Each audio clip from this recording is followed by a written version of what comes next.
Hello সবাইকে। বেশ কিছুদিন আগে আমার ব্যাগের ওপর করা এই ছোট্ট কৃষ্ণের ছবিটা তোমাদের সাথে শেয়ার করেছিলাম। তো এই কৃষ্ণের ছবিটা একটু ফেড হয়ে গিয়েছে বলে ভাবলাম যে এটার ওপর আবার নতুন করে আগের রঙগুলো করে দেবো। কিন্তু জানি না মাথায় হঠাৎ করে কী ভূত চাপলো, ভাবলাম নতুন করে এইটা না করে অন্য নতুন কিছু একটা আঁকা যেতে পারে। যেমন ভাবা তেমন কাজ। ফার্স্টেই আমি কৃষ্ণটাকে চক পেন দিয়ে ভালো করে ঢেকে দিয়েছি, যাতে এটার ওপর নতুন করে আঁকতে বা রং করতে একটু সুবিধা হয়। এরপর এখানে আবার একটা কৃষ্ণের ছবি এঁকেছি, ছোট্ট একটা কৃষ্ণের ছবি। আমার কৃষ্ণের ছবি আঁকতে ভীষণ ভালো লাগে, তাই ভাবলাম কৃষ্ণের ছবি ঢেকে দিয়ে অন্য কিছু আঁকার কোনো মানেই হয় না। আবার নতুন করে একটা কৃষ্ণের ছবি এঁকে ফেলেছি। তো কিছুটা পেন্সিল দিয়ে আর কিছুটা পেন দিয়ে আমি এই কাজটা করেছি। কিন্তু এই পেন দিয়ে আঁকার সিদ্ধান্তটা আমার সবথেকে বড় ভুল সিদ্ধান্ত ছিল। কারণ এরপর যেই সব জায়গাগুলোতে আমি পেন দিয়ে এঁকেছি, সেই জায়গাগুলোতে রং করার পর বারংবার রং দেওয়ার পরেও পেনের কালিগুলো ফুটে উঠছিল। যাই হোক, ভুল হয়ে গেছে। এরপর থেকে চেষ্টা করব এই ভুলগুলো না করার।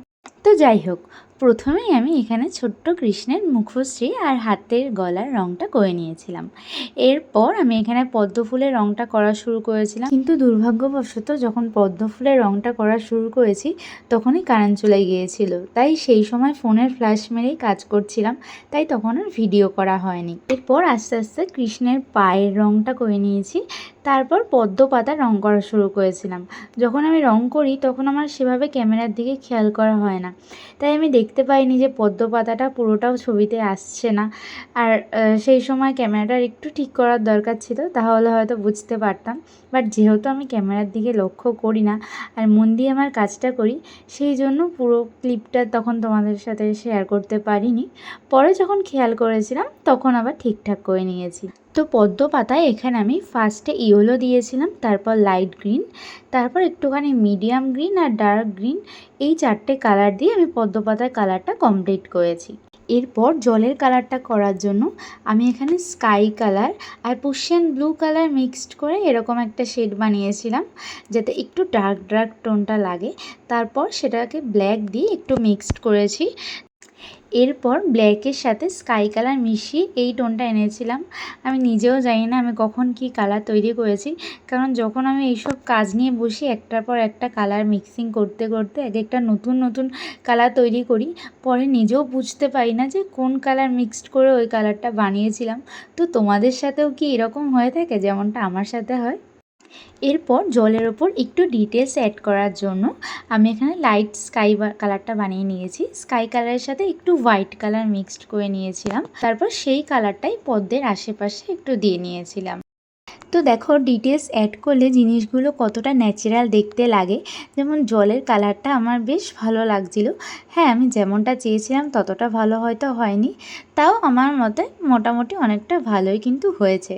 তোমরা যারা এর আগে আমার আঁকাগুলো দেখেছো, তোমরা তো নিশ্চয়ই জানো আমি বারবারই তোমাদেরকে বলি, প্রত্যেকটা জিনিসেই তোমরা চেষ্টা করবে একটু ডিটেলস অ্যাড করার, তাহলে সেই জিনিসটা অনেকটা বেশি ন্যাচারাল দেখায়।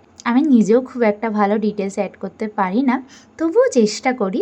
আর প্র্যাকটিস করলে কিন্তু এই জিনিসগুলো আস্তে আস্তে অনেকটা সুন্দর হবে। কারণ আমি নিজেই আমার প্রথম প্রথম যখন আমি ডিটেলস অ্যাড করতাম সেই আঁকাগুলো আর এখনের আঁকার মধ্যে অনেকটা পার্থক্য খেয়াল করেছি। তো তোমাদেরও আশা করি নিশ্চয়ই চেষ্টা করলে সুন্দর হবে। তো জলের কালারটা কমপ্লিট করে আমি ফার্স্টে কৃষ্ণের জামার কালারটা করে নিয়েছি, তারপর মুকুটের কালারটা করে নিয়েছিলাম।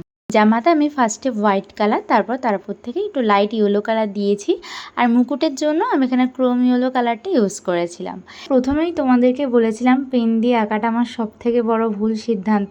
তো দেখো, জামাটায় যতবারই কালার করছি ততবারই দেখলাম ওই পেনের দাগগুলো ফুটে উঠছে। এমনকি পদ্ম ফুলের জায়গাতেও ওই পেনের দাগগুলো ফুটে উঠছিল। আমি চেষ্টা করেছি অনেকবার নতুন করে কালার চাপিয়ে যাতে পেনের দাগটা ঢেকে যায়, বাট শেষ অবধি কোনোভাবেই দাগটা ঢাকতে পারিনি। তো এর জন্য আমার মনটা একটু খারাপ লাগছিল যে এত চেষ্টা করেও কোনোভাবেই পেনের দাগটা ঢাকতে পারলাম না। যাই হোক, কী আর করা যাবে, যেটা হওয়ার সেটা হয়ে গেছে। তো এখানে পদ্ম ফুলে আমি ফার্স্টে পিঙ্ক কালার দিয়েছিলাম, এরপর পিঙ্ক কালারের সাথে হোয়াইট কালার মিক্সড করে একটুখানি লাইট পিঙ্ক বানিয়ে একটা শেড দিয়েছিলাম। তারপর আবার পিঙ্ক কালারটা দিয়ে নতুন করে একটা শেড তৈরি করছিলাম। মানে আমি চেষ্টা করছিলাম বারবারই কালারগুলো অ্যাড করে পেনের কালারটা ঢাকার, আর পদ্ম ফুলটাকেও একটু সুন্দর ডিটেলস দেওয়ার। প্রত্যেকটা কালারেই দেখছো আস্তে আস্তে পদ্ম ফুলটা আরও ন্যাচারাল দেখাচ্ছে। এরপর আমি এখানে চুলের কালার করেছি।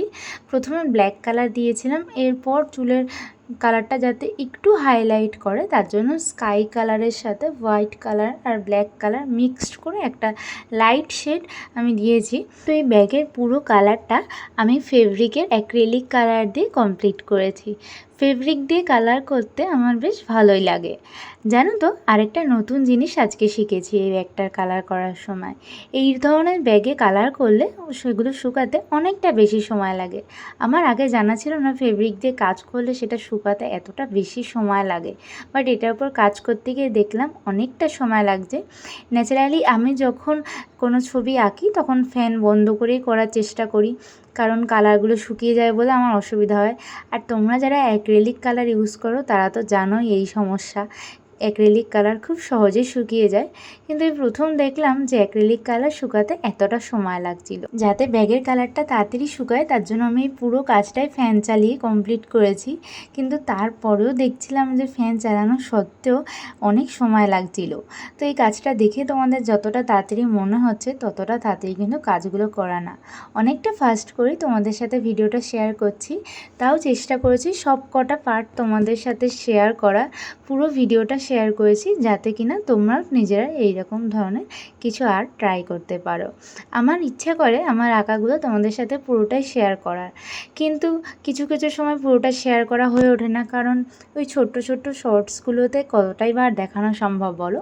তাই তোমাদের একটু সুবিধের জন্য লং ভিডিওগুলো করা, যাতে তোমরা শিখতে পারো কিছু। এরপর চোখের কালারটা করার সময় আমার ফোনের চার্জ কখন শেষ হয়ে গিয়েছিল আমি খেয়াল করিনি। যতক্ষণে আমি দেখেছি ততক্ষণে আমার চোখটা আঁকা হয়ে গিয়েছিল। তার জন্য চোখের পার্টের পুরো কালারটা তোমাদের সাথে শেয়ার করতে পারলাম না, তার জন্য আমি খুবই দুঃখিত। ফার্স্টে তো তোমরা দেখলেই আমি ভুরুতে আর চোখে হোয়াইট কালার দিয়ে নিয়েছিলাম, তারপর বাকিটা কালো কালার দিয়ে কমপ্লিট করেছি। এরপর শুরু করেছিলাম ময়ূরের পালকের কালার করা। আর ময়ূরের পালক আঁকতে আমার ভীষণ সুন্দর লাগে।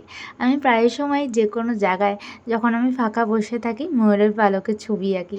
জানি না ময়ূরের পালকের প্রতি আমার কী অবসেশন, বাট আমার ময়ূরের পালকের ছবি আঁকতে ভীষণ ভালো লাগে। শুধু ময়ূরের পালক বলে না, আমার শ্রীকৃষ্ণের ছবি আঁকতেই ভীষণ ভালো লাগে। আমি বারবার শ্রীকৃষ্ণের ছবি আঁকতে চাই। তোমাদের সাথে এর আগেও আমি কৃষ্ণের ছবি শেয়ার করেছি, আজকেও শেয়ার করলাম। এরপরও তোমরা আরও অনেক শ্রীকৃষ্ণের ছবি দেখতে পাবে আমার আঁকা। তো এই যে পুরো কালারটা কমপ্লিট, এখানে ব্যাগের ফুল লুকটা তোমাদের সাথে শেয়ার করলাম। শেষে আমি ব্যাগের উপর ভার্নিশ করেছিলাম, সেটার ভিডিও আর করা হয়ে ওঠেনি। আর দেখতেই পাচ্ছ ওই যে পেনের দাগগুলো ফুটে উঠেছে, ওইটাই যা খারাপ লাগছে। এছাড়া পুরোটা আমার তো মোটামুটি ভালোই লেগেছে। তোমাদের কেমন লাগলো সেটা অবশ্যই জানিও। তোমাদের ভালোবাসাই আমাকে এরকম ভিডিও বানাতে সাহায্য করে।